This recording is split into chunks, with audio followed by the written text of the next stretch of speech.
Hey guys, and welcome to the Working Money Channel. We are 124 subscribers away to 100,000 subscribers. I gotta thank you guys. We're getting so close. It is the end of the month, February the 29th. We got an extra day because it is a leap year. And so we're trying to get to 100,000 subscribers by March the 31st. We've got 1 month to go. And guys, I think we can do it. So if you are not subscribed to the channel yet, please subscribe. I have noticed that this number is slowly creeping up. The people who watch my videos who are subscribed, that's 75.6%. And the people who are not subscribed still represent 24.4%. So guys, if you're not subscribed, we got to get this number up. 124 left to go. Bitcoin price action has not stopped, guys. We have seen a bit of a retrace here overnight. In and around midnight, we did see a huge red candlestick down here, but Bitcoin did top almost $64,000 yesterday. And at this point, I was thinking that we were seeing this double top pattern here, and that we were going to make lower lows going beyond this level here at 58,900.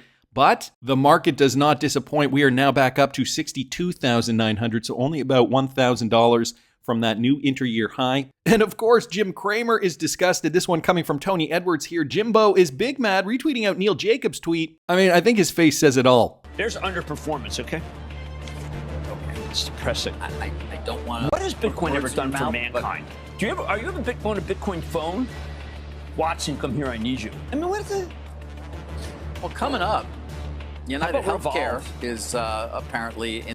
That face he made right at the end there, just there, right there. Disgust, utter disgust, because he cannot understand why Bitcoin keeps rallying. Now, guys, there might be another side to this. Ali here posting this. The TD sequential flashes a sell signal on the Bitcoin chart for the 4-hour chart specifically. Since February the 15th, every sell signal from this indicator has been spot on. So this could mean that there could be price corrections anywhere between 1.5% to 4.2%. So that would, in fact, bring Bitcoin back down a little bit here. I'm going to bring the price tool, the percentage tool here. So what did he say? 1.5? I mean, it's not much, 1.5% to 4.2%. So 1.5% down and around here to 4.2%. That's not even that much. I mean, we did already see Bitcoin correct down in here, of course, rebound quite quickly, but maybe another buying opportunity for the retail investors who really want to keep adding to their bags. Of course, the rest of the crypto market following along with Bitcoin. Now we are in extreme greed. This is probably the highest level we have seen in a while. Bitcoin is up 6.66%.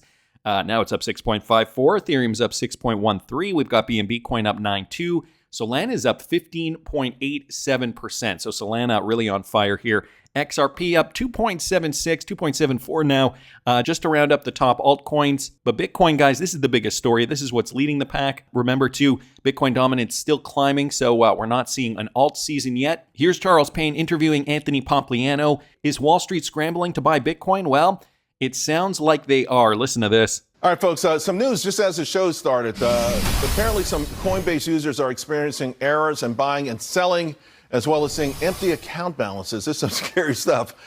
This stock has been on fire, but they're investigating that right now. And by the way, this comes as, of course, we were talking about Apple giving up on these EV dreams. Well, everyone seems to be embracing Satoshi Nakamoto's dream, right? Because everyone now buying Bitcoin. And a lot of it has to do with these 9 Bitcoin ETFs. Yesterday, they broke a volume record, $2.4 billion. And it looks like it's going to keep going on and on and on. With me now, Pomp Investments investor Anthony Pompliano. And ironically, you talked about this being the driver of the next leg up. You just told me because of these ETFs, I guess too much money chasing too few Bitcoin. Yeah, I mean, look, what we're watching right here is a reflexive move in price. This is a classic thing that's happened in finance. It's just now on a global stage, and retail got in before the institutions, which is an important component. And so right now there's about $570 million a day of net new inflow to the ETFs, and there's about $50 million worth of Bitcoin that's being produced by the network. And so if you have 10x more demand than supply, the price has got to go up to accommodate everyone. So we got the table here, right? The 9 ETFs. I bet really taken off big time. That had a big chunk.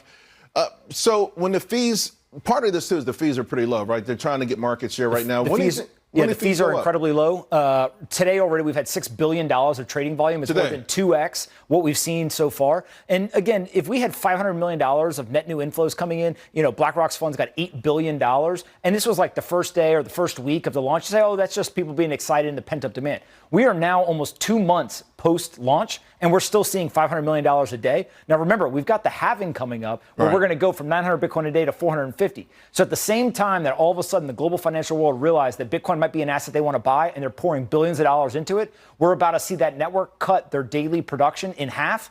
And so naturally, you get a demand shock, you get a supply shock, prices got to go up. With a demand shock comes a supply shock, and price will just continue to go up after the halving. So, an 86% here for fear and greed, that it sounds like could be just the beginning. How much higher can we really see this go before a significant retrace? As you guys can see right now, Bitcoin is slowing down a little bit, albeit I'm apprehensive to guess by how much. On top of which, XRP Crypto Wolf bringing this up, BlackRock has recommended a bold 28% allocation to Bitcoin in investor portfolios. So check this out down here. BlackRock, the world's largest asset manager, has allegedly recommended a bold 28% allocation. Now, this was coming from Fred Krueger. He was tweeting out the BlackRock figures on Twitter. This figure emerged from a recent private client event hosted by BlackRock, which was focused on promoting their Bitcoin ETF, IBIT, according to information shared by investor Fred Krueger on Twitter. During the private event, BlackRock executives expressed surprise at a strong interest in Bitcoin coming from quarters they had not anticipated. This interest from a diverse group of institutional investors on top of it all, and firms signal a potential change in the traditional financial sector's approach to cryptocurrency. So basically, the institutional players making a big 180 on Bitcoin. A presentation by a quantitative analysis at the event outlined how valuing and modeling Bitcoin within a portfolio could be rationalized, especially for the more conservative institutional investors. The suggestion, though, that a 28% allocation to Bitcoin could be considered sensible has since become a talking point among industry insiders. So up to a third of one's portfolio, almost a third of your portfolio in Bitcoin. I don't know. Is that really the case? I mean, that sounds pretty aggressive, although maybe they know something we don't know. Well, we know what we know. We know the halving has not even yet occurred yet, and Bitcoin price keeps pumping. So 100,000, 150,000, 200,000 per BTC. I'm still wondering how far this can go.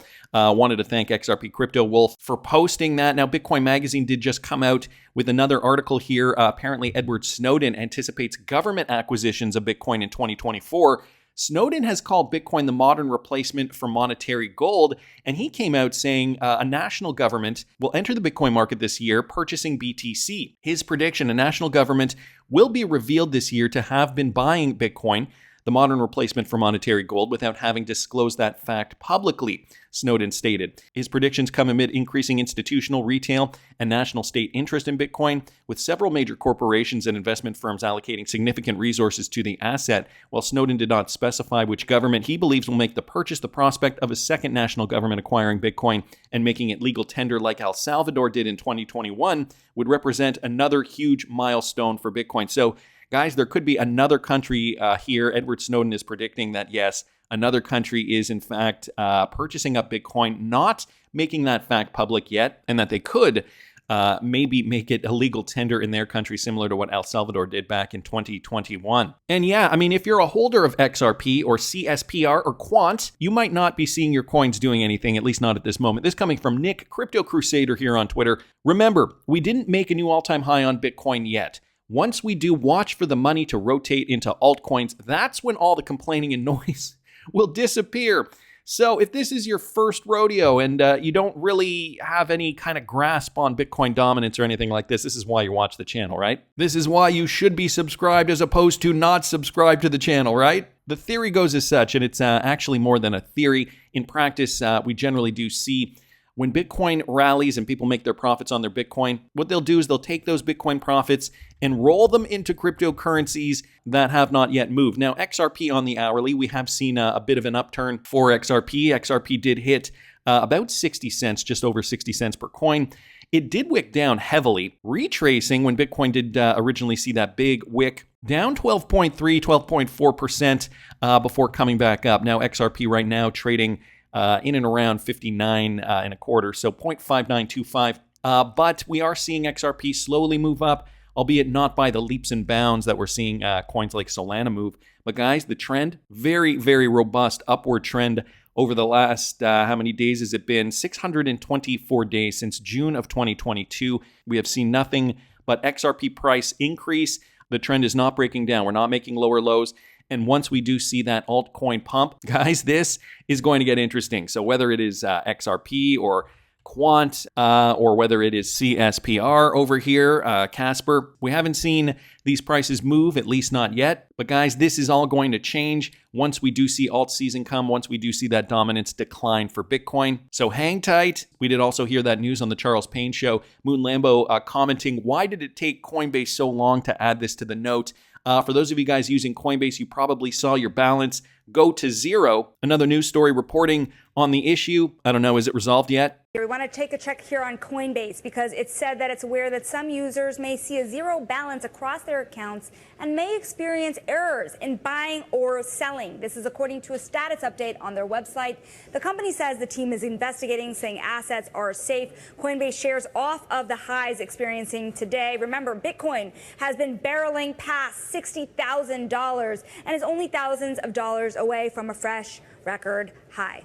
Isn't it convenient that, Bitcoin is making new highs, that it's flirting with all-time high at this point, and that Coinbase, like clockwork, decides to go down? We are aware that some users may be seeing a zero balance and may experience errors in buying or selling. Our team is investigating the issue. So this was the site degraded performance notice here that Moon Lambo posted. Bitfinex also noticed something interesting. As Coinbase goes down, insiders dumped millions more dollars of their stock. So leading up to this, and I don't think it has to do with the site actually going down, but maybe they do know that the technology in the back end isn't robust enough to handle the demand. And so they knew that that Coinbase stock was going to plummet. I guess I should preface this by saying that. So they were selling back in February, mid-February, so February 12th, 16th, 20th, 23rd, as the price of Bitcoin was rallying, probably realizing that, eventually the price of the stock would crater because of that. And sure enough, we did see Coinbase stock go down on that news, albeit not by much. But anyway, it's not insider trading necessarily.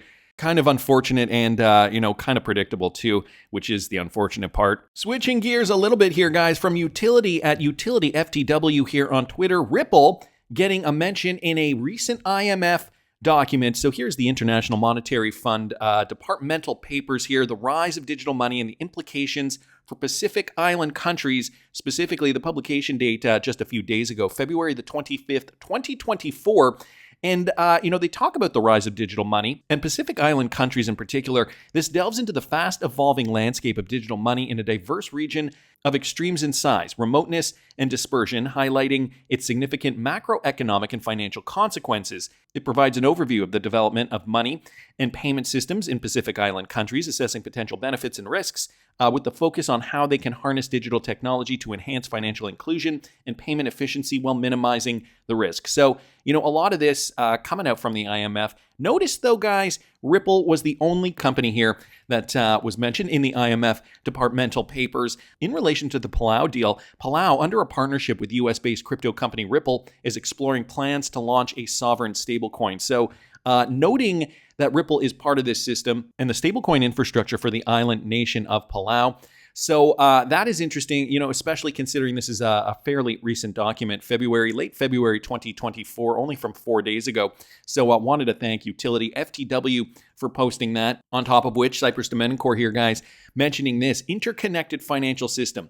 Note, too, that Ripple is the only regulated blockchain company listed in this particular PDF. So this has to do with the new payment infrastructure, unlocking opportunities in Southeast Asia's financial landscape. Again, February 2024, so from this month. The executive summary, navigating the digital transformation, the fintech industry in Southeast Asia is flourishing, driven by a rapidly growing digital economy and a tech-savvy population. This report provides an overview of the current financial or fintech landscape in the region and explores the future outlook for 5 key segments: digital payments, digital lending, insurtech, wealth tech, and cryptocurrency. Embracing cashless transactions through digital payments. So that's where Ripple comes in. Digital payments are at the forefront of fintech innovation in Southeast Asia, with mobile wallets and QR codes becoming increasingly popular payment methods.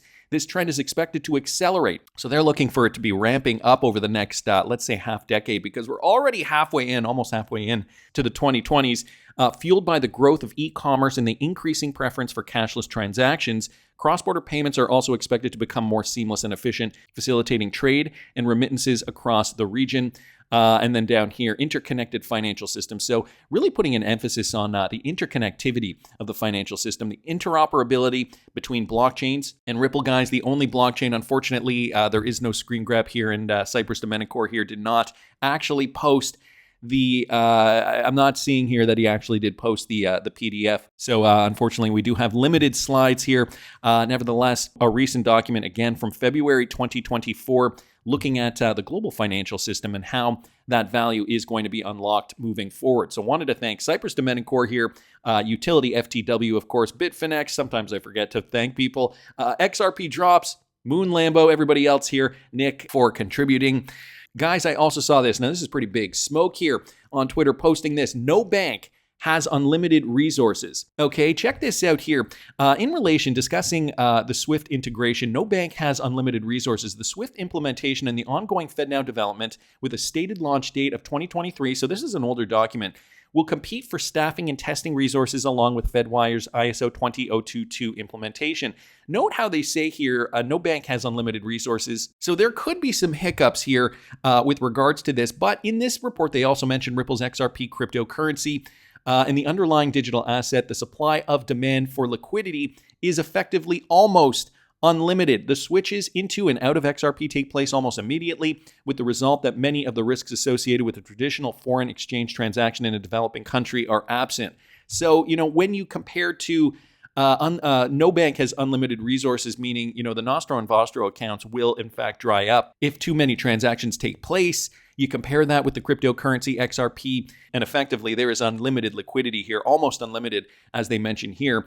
There's no longer a reliance on traditional correspondent banking relationships, and even major banks are using Ripple's ecosystem. We are also able to operate outside the SWIFT network. So this is pretty big. The RippleNet solution allows immediate access to unlimited liquidity. And, they talk about XRP as that digital asset in this particular case study.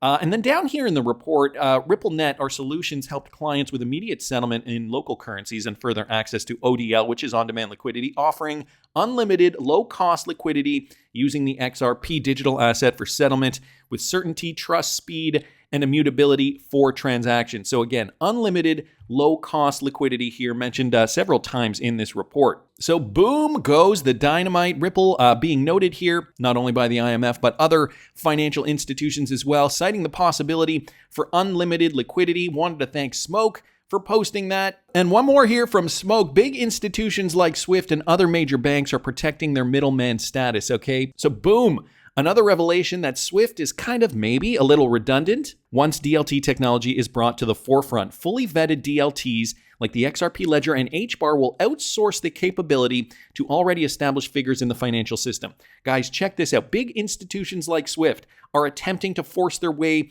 to protect their middleman status. If you have been keeping up with our FAs, you already know full well that blockchains and DLT are messaging systems that just happen to host tokens that are derivatives of assets with an underlying market value. You would notice that in many cases, we are equivocating blockchains and DLTs as they share very similar functions when it comes to tokenization.